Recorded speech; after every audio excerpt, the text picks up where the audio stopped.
स्वागत है आप सभी लोगों का मेरे चैनल साइंस टू टेक्नोलॉजी में।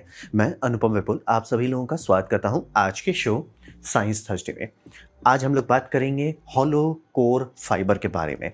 तो आइए इसे समझते हैं। तो रहा बात की प्रॉब्लम क्या है जो होलो कोर के पीछे भाग रहे हैं। तो लाइट स्पीड फास्ट है, ये बात बहुत अच्छी बात है, लेकिन वो इन्फिनिट नहीं है, ये समझना बहुत जरूरी है। सी एक अपर लिमिट है और वो इतना स्लो है कि धरती में भी अगर आप फाइबर से एक तरफ से दूसरी तरफ भेजते, जो लाइट स्पीड पे चल रहा है, टाइम लगता है, लेटेंसी आती है। तो उसका एक फंडामेंटल प्रॉब्लम है। अब रहा बात की लाइट, ठीक है, लाइट में लेटेंसी है, तो लाइट कहाँ पे सबसे फुल स्पीड पे चलता है? वो है वैक्यूम पे। अगर कुछ नहीं है, वैक्यूम है, तो लाइट फुल स्पीड पे चलेगा, ठीक है। और उससे नीचे आप कुछ भी कीजिएगा वो स्लो ही कर जाएगा। वैक्यूम सी का स्पीड पे चल रहा है, एयर डालते हैं सी से थोड़ा नीचे आता है, लिक्विड डालते हैं और नीचे आता है, सॉलिड डालते हैं और नीचे आ जाता है, वो नीचे ही आता जाएगा। ये समझना बहुत जरूरी है। वैक्यूम 100% ऑफ सी, उसके बाद कुछ भी डालिए वो उससे घटते ही जाएगा।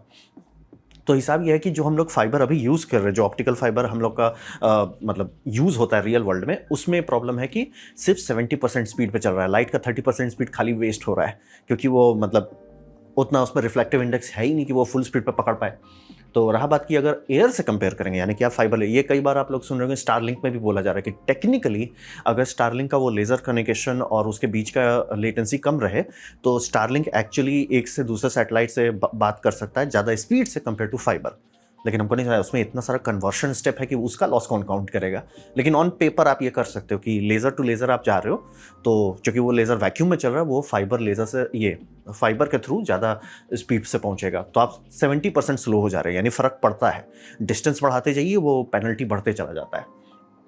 तो ये फिजिकल बात है। अब रहा बात की लेज़र जो है, हम लोग कई सारे वेवलेंथ का बना सकते हैं और ये सब यूज़ हो रहा है, जैसे CWDM जो आजकल यूज़ होता है, और उससे भी बेटर हो गया है आजकल DWDM। बेसिकली हम लोग एक फाइबर लेते हैं, उसमें खूब सारे चैनल का डेटा डाल देते हैं, क्योंकि लॉजिक वही है कि फाइबर अगर अलग अलग आप वेवलेंथ रखे हैं, वो एक दूसरे से इंटरफियर नहीं करेगा। बहुत पास लेंगे तो करेगा, लेकिन मतलब अगर आप थोड़ा सा भी रखते हैं, जैसे 0.8 नैनोमीटर के बाद में आप रखते हैं सिग्नल को, वो जनरली ठीक ठाक काम करता है। तो हम लोग बना बहुत लेज़र सकते हैं, यानी कि आज के टाइम में अगर आप बैठते हो कि ठीक है साहब मेरे को एकदम खूब सारा लेज़र दीजिए अलग अलग वेवलेंथ का, जैसे कि एक लेज़र स्टार्ट हो रहा है 1470 से, फिर एक दूसरा हो रहा है आपका 1439 से, ऐसे ऐसे करें, मतलब एकदम छोटा छोटा वेवलेंथ पे ये हम लोग कर सकते हैं। ये सॉर्टेड टेक्नोलॉजी है, लेकिन फाइबर में नहीं भेज पाएंगे, क्योंकि फाइबर में एक ट्रांसपेरेंसी विंडो है, यानी कि कुछ कुछ वेवलेंथ पे फाइबर ऑलमोस्ट ट्रांसपेरेंट है, लेकिन वो जो नॉच है वो उतना चौड़ा नहीं है। यानी कि बनाने का इंजीनियरिंग साइड में फाइबर रिसीवर और आपका ये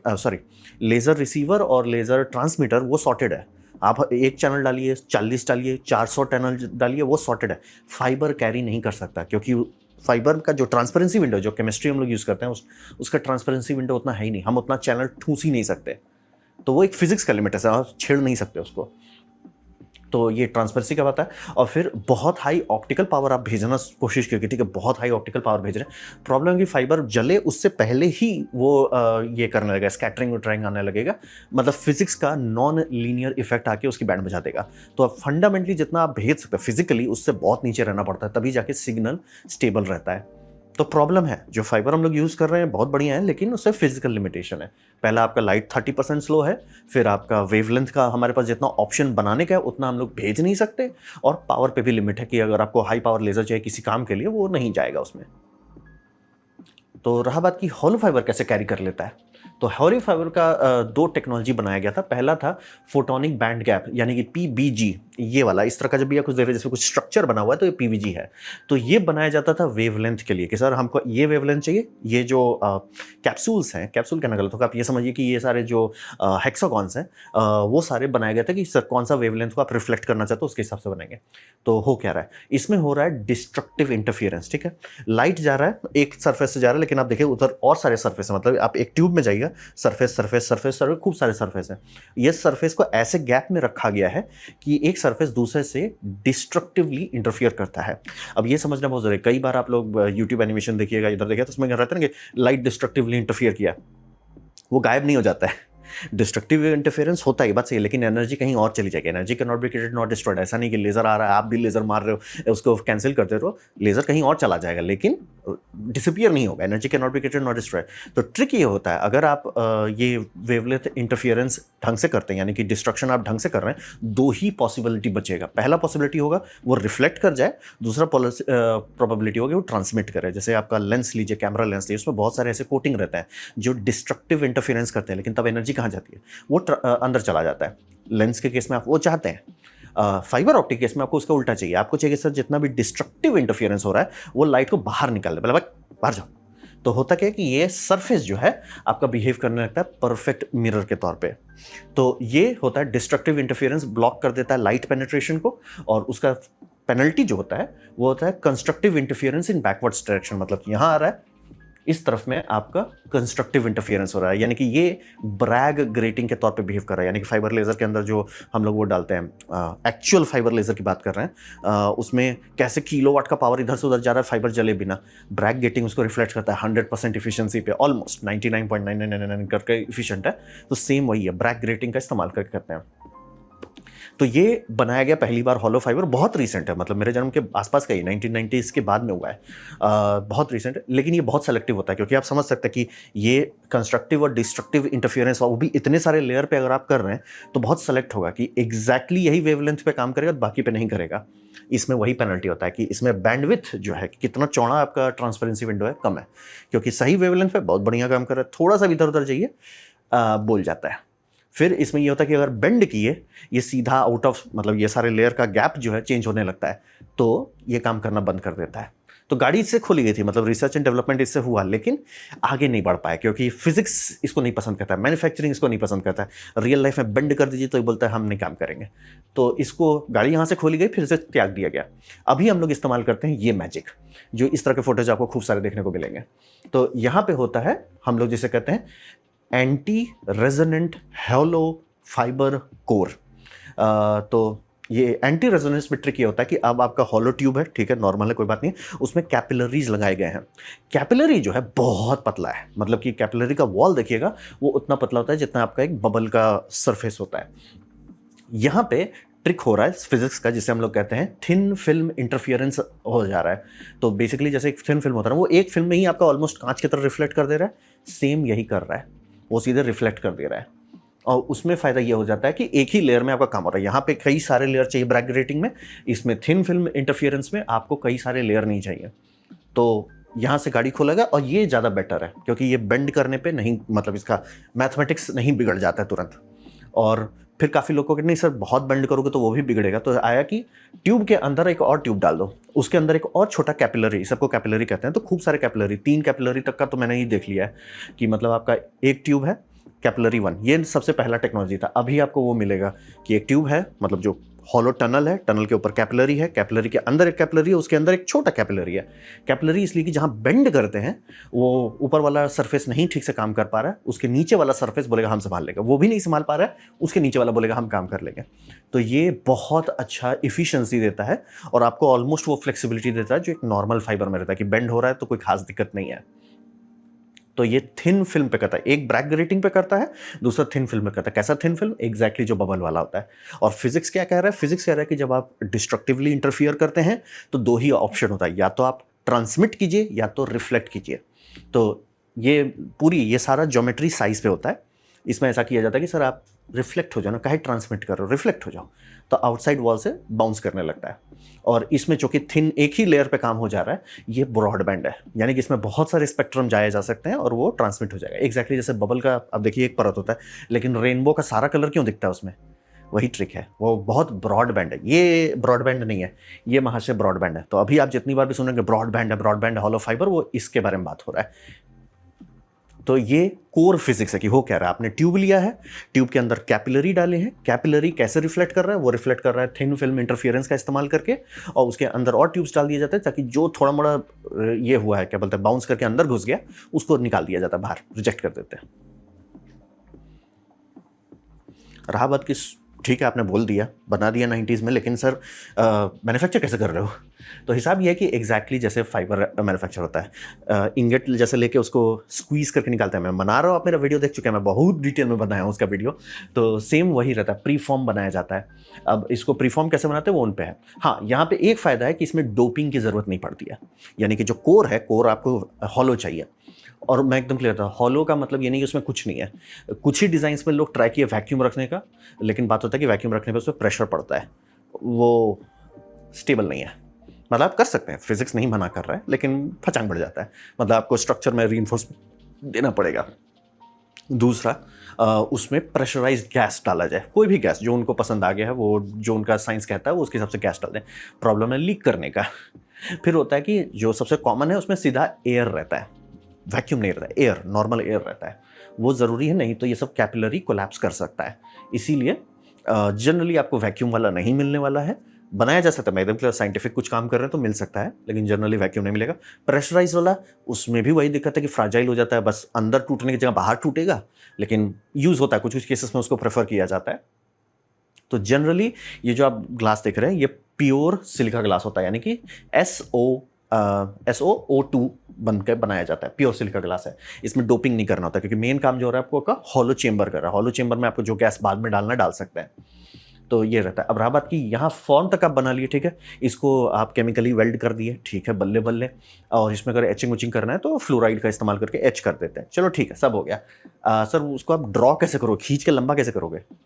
ये प्रपोर्शन बचा रह जाएगा जब आप इसको ड्रॉ ट्यूब से निकालेंगे, लेकिन वो कैपिलरी कोलैप्स करेगा। तो ये सब के ऊपर एक बहुत हाई प्रेशर गैस जेट लगाया जाता है, जो उसको फुला के रखा रहता है। तब जाके आप मतलब यहाँ पे डाल रहे हैं बैलून की तरह, तब ये जो मेल्ट जोन है, मेल्ट जोन से जब खींच रहे हैं तो ये प्रपोर्शन बचा रह जा रहा है, अंदर कोलैप्स नहीं कर रहा है। तो यही समझिए। और ये है आपका वेव फ्रंट मैथमेटिक्स। वेव जा रहा है यहीं पे, ट्वी रिफ्लेक्ट कर जा रहा है, थोड़ा मोड़ा तो वेव अंदर चला ही जाएगा। उसको अंदर वाला ट्यूब बोल रहा है, बेटा तुम निकल जाओ, काहे घुस रहे हो अंदर, निकल जाओ। तो यहाँ पे आपका पूरा लाइट रिफ्लेक्शन हो जा रहा है। तो ये गैस प्रेशर का इस्तेमाल करके कैपिलरी ट्यूब्स को कोलैप्स करने से बचाते हैं। और यहाँ पे समझिए, इसको वही कोटिंग किया जाएगा, फिर स्पूल करेंगे। हाँ, इसमें एक चीज़ है, जितनी भी कंपनीज पे काम करेगी भैया, स्पूलिंग टेंशन बहुत हाई है। नॉर्मल जो टेलीकॉम फाइबर है उसमें उतना टेंशन नहीं देना पड़ता है, इसमें दबा के टेंशन देना पड़ता है। और आप समझ सकते हो, ऑलमोस्ट आप बैलून जैसा फुला दिए हैं इसको। और ये तो सिर्फ 2 ट्यूब है, कुछ कुछ डिज़ाइन में 3 ट्यूब होता है अंदर में। मतलब एक outer capillary, internal capillary, even internal capillary मतलब उसके अंदर और है। तो ये सब करके ऐसे बनाया जाता है, प्योर सिलिका का रहता है, इसमें डोपिंग नहीं की जाती है। ये मैन्युफैक्चरिंग है, मतलब जैसे फाइबर बनता है उसी का है, बस एक्स्ट्रा स्टेप्स है कि आपको गैस सील बनाना पड़ता है। हाँ, एक और बात है कि ये बहुत लंबा खींचा नहीं जा सकता, यानी कि आज के टाइम में ये आप आराम से कर सकते हो, 10,000 किलोमीटर का सिंगल फाइबर खींच सकते हैं। ये सब बहुत हुआ तो 20 से 40 किलोमीटर ही खींचा जाता है। मतलब ये प्रीफॉर्म बहुत बड़ा नहीं आता है। मतलब काम चल रहा है ऑब्वियसली, लेकिन जिस टाइम मैं वीडियो बना रहा हूँ मुझे अभी कोई डेटा नहीं मिला कि हाँ भाई इसका 10,000 किलोमीटर आप खरीदना चाहे तो मिल जाएगा, नहीं मिलेगा। ठीक है, वो तो हो गया, हमने क्या काम करता है और बनाते कैसे हैं। यूटिलाइजेशन है इसमें, फंडामेंटल एडवांटेज आपको 2 ठो मिलता है कि लेटेंसी 30 से 40% तक कम हो जाता है। अब इसका एक जगह पे यूज़ है जिसे हम लोग कहते हैं हाई फ्रीक्वेंसी ट्रेडिंग, HFT। अब हमसे मत पूछिएगा ट्रेडिंग क्यों करना चाहते हैं लोग, 1 माइक्रोसेकंड के अंदर ट्रेडिंग कर देना चाहते हैं। इसलिए सर फालतू का आप सिर्फ सबका जीना आराम कर रहे हो और कुछ है नहीं उसमें, बट कर रहे हैं और इसके लिए लोग पैसा देते हैं। मतलब स्टॉक एक्सचेंज की, सर हमारा stock exchange undersea fibre अभी भी वही है, लेकिन वो स्टॉक मतलब जो आपका यूके है, जैसे यूके का नोट से मेरे तक आने का अगर आप उसमें लेटेंसी कम कर देते हैं, हम ज़्यादा स्पीड से ट्रेडिंग कर पाएंगे और हम पहले देख के उस पर तुरंत कर लेंगे। तो उसके लिए हम पैसा देंगे, मिलियंस ऑफ डॉलर देंगे बिना टेंशन के। तो उसमें यूज होता है, मत पूछिए, बड़ा अजीब चीज़ है बट है। दूसरा AI डेटा सेंटर का है। बोले AI डेटा सेंटर तो उतना दूर नहीं होता, एक ही सेंटर है। बात है कि आपका स्पीड जो है, मैक्सिमम स्पीड जो है वो स्लोएस्ट चेन पे होता है। अब जनरली आपने रैक्स एंड रैक्स का आपने रख दिया सर्वर, ठीक है सर, बल्ले बल्ले कोई दिक्कत नहीं है सर, लेकिन उसमें फाइबर में तो अभी भी है। और यहाँ पे आप बात कर रहे हो नैनो सेकंड का, माइक्रो सेकंड नहीं, मिली सेकंड नहीं, नैनो सेकंड का बात कर रहे हैं। तो अगर आपका लाइट स्पीड मतलब 70% ऑफ सी चल रहा है, यानी 0.7 सी पे आप चल रहे हो, उसको अगर 0.99 सी कर देते हैं तो फर्क पड़ता है। कितना नैनो सेकंड वेस्ट हो रहा है फाइबर में वो कम हो जाता है। तो टोटल ये जो डेटा सेंटर है उसका पिंग स्पीड बढ़ जाता है, लेटेंसी टेल कम हो जाता है। तो वहाँ पे लोग दबा के पैसा खर्च कर रहे हैं। इसीलिए माइक्रोसॉफ्ट खरीद लिया, चाइना दबा के मेहनत कर रहा है, अमेजॉन वेब सर्विस खरीद लिया। माइक्रोसॉफ्ट कंपनी खरीदा, अमेजॉन वेब सर्विस भी कंपनी खरीद लिया। ये लोग कंपनी ही खरीद ले रहे हैं क्योंकि ये इतना प्रेशर्स है। और बैक हॉल कनेक्शन का भी बात है कि बहुत सारी कंपनी ये नहीं चाहती कि सारा डेटा सेंटर एक जगह हो, अच्छा आइडिया नहीं है। लेकिन रहा बात कि अगर आप सिंक डेटा सेंटर बनाना चाहते हैं कि दोनों कंप्यूट एज ए रिडंडेंट अरे बिहेव कर रहा है, तो दोनों के बीच में सिंक स्पीड हाई होनी चाहिए। वो कितना हाई होगा? जितना आपका फाइबर का स्पीड है। अगर फाइबर का स्पीड आप बढ़ा देते हैं, आप दो डेटा सेंटर को कितना किलोमीटर दूर रख सकते हो वो बढ़ जाता है। जहाँ पे 60 किलोमीटर में जान निकल रही है, वो 90 किलोमीटर तक ले जा पाएंगे आप। अब बोले उससे फर्क पड़ता है, चुपचाप से पैसा लो, हम को कंपनी खरीद के दो। ये कंपनी खरीदे थे, कंपनी का क्या है? हाँ, लुमिनसिटी, LUMINISITY, लुमिनसिटी को खरीद लिए पूरा, बिलियंस ऑफ डॉलर। आ जाओ। तो ये तो हो गया आपका डेटा नेटवर्क में। और बैक हॉल कनेक्शन में चाइना क्लेम कर रहा है कि वो ऑलमोस्ट 50 टेराबाइट्स पर सेकंड, टेराबिट्स पर सेकंड, छोटा वाला बी, बिट्स पर सेकंड 128 माइल तक भेज दिया बिना रीबूस्टिंग के। काफ़ी बड़ा बात है। और आप और हमारे लिए है मेडिकल लेज़र में जो वेवलेंथ यूज़ होता है, यानी 10 माइक्रोमीटर का जो वेवलेंथ है वो नॉर्मल फाइबर को जला देगा। ज़ीवलाइन फाइबर ही हैंडल कर सकता है, तो ये हॉलो फाइबर भी हैंडल कर सकता है। तो उसमें काफ़ी यूज़ हो रहा है कि जैसे अगर आपका अंदर में लेज़र से स्ट्रूचरिंग करना है, कि मतलब टिश्यू को जला के वेल्ड कर देना है, तो ये सब बोलता है थेरापी संभाल लेगा। ये इसका काफ़ी यूज़ है। और बहुत सारा एडवांस साइंटिफिक यूज़ है, जैसे गैस सेंसिंग में जो हॉलो ट्यूब है उसी के अंदर गैस आप फैला दीजिए, वो एम्पलीफाई कर देता है। कोई भी सिग्नेचर गैस है एम्पलीफाई कर देता है, यानी कि आप बहुत ट्रेस पार्टिकल डिटेक्ट कर सकते हैं।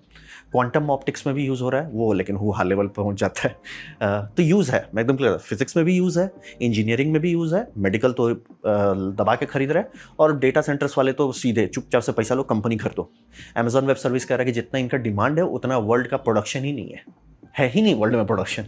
इनको खुद से कंपनी बनाना पड़ रहा है कि सर नहीं तो है ही नहीं उतना प्रोडक्शन जितना हम लोग को चाहिए।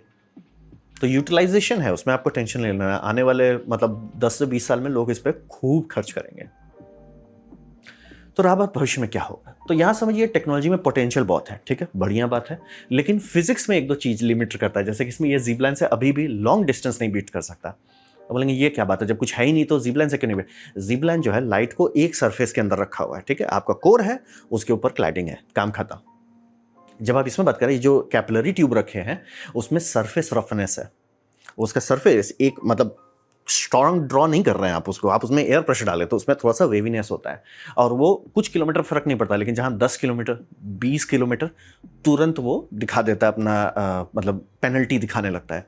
तो उसका पेनल्टी होता है कि आप एक्चुअली अभी हल्ला इतना है कि इसमें बहुत लो लॉस है, लेकिन अब जाके ये ऐसा हुआ कि अंडर सी फाइबर में जो हम लोग यूज़ करें, जो लो लॉस सिग्नल फाइबर्स हैं, उसके लेवल पे पहुंच रहा है, आगे नहीं उस लेवल का पहुंच रहा है।